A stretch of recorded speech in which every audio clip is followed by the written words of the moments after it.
Ketika kecerdasan kita bisa diukur, ketika fisik kita bisa diukur,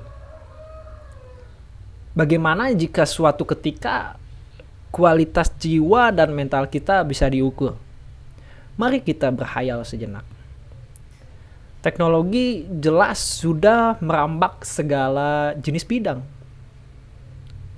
Salah satu teknologi yang paling berpengaruh adalah adanya kecerdasan buatan, AI. AI semakin cerdas setiap harinya.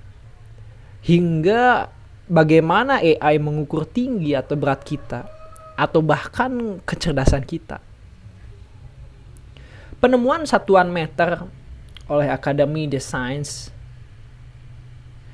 penemuan massa oleh Isaac Newton, dan apakah selanjutnya ada satuan untuk mengukur kualitas jiwa dan mental kita? Apa jadinya jika seperti itu? Sama halnya dengan kecerdasan, tinggi dan berat badan, mungkin bisa saja jiwa dan mental kita menjadi standar ketika kita masuk perusahaan atau seleksi pegawai negeri.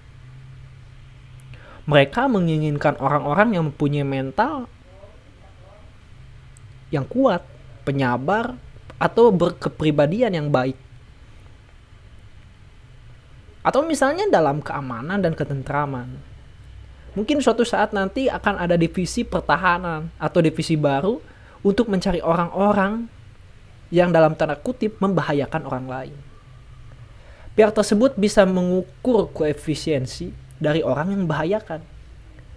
Sehingga semakin tinggi angka kuantitas mental dan jiwanya, maka semakin berbahayanya dia. Kita buat sebuah kategori. Misalnya dari 0 sampai 100, ini menjadi nilai orang-orang biasa, orang normal. Nilai 101 sampai 200 mungkin bisa menjadi orang yang dalam pantauan AI.